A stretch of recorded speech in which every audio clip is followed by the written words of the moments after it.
Year 452 है और Roman empire गिरने के करीब है। हंस ने नादर्न इटली पर हमला किया है और कई शहर तबाह हो गए। लोग मजबूरन अपने घर छोड़कर भागना शुरू कर देते हैं। ये लोग एक लगून की तरफ भागते हैं जो समंदर के करीब है और वहाँ छोटे छोटे आइलैंड्स पर पनाह ले लेते हैं। ये फैसला उनकी जिंदगी बचाने का सबब बनता है। हालात कितने भी मुश्किल क्यों ना हो, ये छोटी सी कम्युनिटी आगे चलकर एक ऐसे शहर की बुनियाद रखती है जो दुनिया का एक अजीम इंजीनियरिंग का करिश्मा बन जाता है। ये जगह है वेनिस। बगैर रास्तों, जमीन और कीचड़ से भरी जगह को वेनेशियंस ने अपने वक्त का सबसे ताकतवर और अमीर शहर बना दिया। इस शहर की यूनिक लेआउट जो कई आइलैंड्स में फैली हुई कैनाल्स और ब्रिजेस से बनी थी, जो वेनिस को आसान से आसान तर बना देती थी और ये बिजनेस का मरकज बन गया। जब पहले लोग अपनी नई जिंदगी शुरू करने के लिए यहाँ आए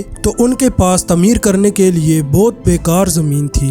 ये आइलैंड्स बहुत नरम मिट्टी से बने हुए थे जो एक इंसान का वजन मुश्किल से उठा सकते थे। पूरा शहर तो दूर की बात थी। मजबूत बुनियादें बनाने के लिए वेनेशियंस ने क्रोएशिया के जंगलों से लकड़ी के बड़े पिलर्स इकट्ठे किए और उन्हें जमीन के अंदर गाड़ दिया। उन्होंने इन पिलर्स को तकरीबन 5 मीटर जमीन के अंदर किए जब तक वो मजबूत मिट्टी तक नहीं पहुंच गए। इस तरह से पिलर्स अपनी जगह पर मजबूत हो गए और करीब करीब रखने से मिट्टी और मजबूत बन गई। फिर पिलर्स के ऊपर लकड़ी के तख्ते लगाए गए ताकि वजन बराबर हो। स्ट्रिया का खास पत्थर इसके ऊपर रखा गया ताकि बुनियाद पानी से ऊपर उठ सके। ये एक बहुत ही यूनिक डिजाइन था क्योंकि पिलर हवा से दूर रहकर रॉट होने से बच गए। आज भी ये पिलर बहुत अच्छी हालत में हैं और वेनिस को संभाल रहे हैं। फाउंडेशन तैयार होने के बाद बिल्डिंग्स बनाई गई। पहले घर लकड़ी से बनाए गए लेकिन आग लगने की वजह से बाद में ईंट का इस्तेमाल शुरू हुआ। बिल्डिंग्स को हल्का रखने के लिए उन्हें सिर्फ 3 फ्लोर तक बनाया गया। सीमेंट के बजाय लाइम मोर्टर यूज हुआ जो फ्लेक्सिबल था और जमीन हिलने पर एडजस्ट हो जाता था। अंदर की दीवारें एक जाली की तरह बनाई गईं जो बैंड हो सकती थीं। सामने वाली बड़ी दीवारें आयरन रॉड्स से फर्श में मजबूती से लगाई गईं ताकि पूरी बिल्डिंग कायम रहे। ये तरीका वेनेशियंस के लिए कामयाब रहा और जल्द ही लगून के आसपास के कई जजीरे इस तरह बसाए गए। दूसरे शहरों की तरह बाहर की तरफ फैलने के बजाय ये जजीरे एक दूसरे में मिलते गए। पहले तो जजीरों के दरमियान सिर्फ कश्ती से गुजरा जाता था लेकिन आहिस्ता आहिस्ता जजीरे इतने करीब आ गए कि कुछ आइलैंड्स पर पानी से घोड़ों पर बैठकर पहुंचा जा सकता था। अगले मराहिल में आइलैंड्स को आपस में मिलाना जरूरी हो गया। वेनिस के पहले 500 सालों तक कोई ब्रिज नहीं था लेकिन पॉपुलेशन और बिजनेस बढ़ने के साथ रियाल्टो तक आसानी से पहुंचने का तरीका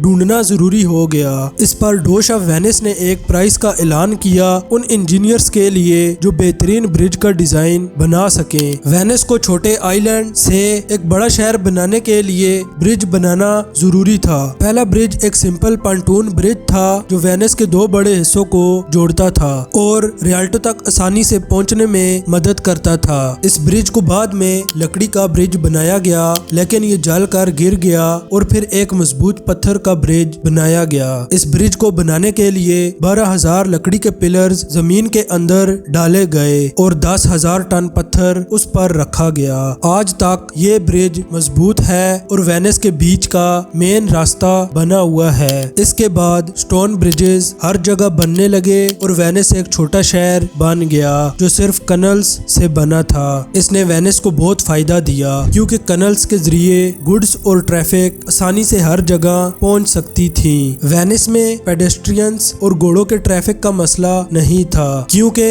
वॉकवेज और कनल्स अलग अलग थे और लोग आसानी से इनके दरमियान मूव कर सकते थे। वेनिस यूरोप का सबसे ताकतवर और अमीर शहर बन चुका था जहां से हर चीज गुजरती थी जिससे वेनेशियंस बहुत पैसा कमा रहे थे। लेकिन पॉपुलेशन बढ़ने के साथ फ्रेश पानी की जरूरत भी बढ़ गई। पानी से घिरे होने के बावजूद वेनिस के पास पीने का पानी नहीं था क्योंकि वो नमकीन था। फ्रेश पानी लाने के लिए लोग मेनलैंड से बोट पर पानी लाते थे लेकिन 1,70,000 लोगों के लिए ये काफी नहीं था। इसलिए इंजीनियर्स ने नए तरीके ढूंढने शुरू किए। वेनेशियंस ने शुरू में स्केयर्स को बारिश का पानी जमा करने करने के लिए बनाया। स्क्वायर्स के नीचे एक बड़ा हिस्सा बनाया गया और उसे मट्टी से वाटरप्रूफ किया गया। इसमें रेत और पत्थर भर दिए गए और टाइल्स लगाई गई ताकि पानी हर कोने से बहते हुए बीच में इकट्ठा हो जाए। पानी इस तरह फिल्टर होके स्क्वायर्स के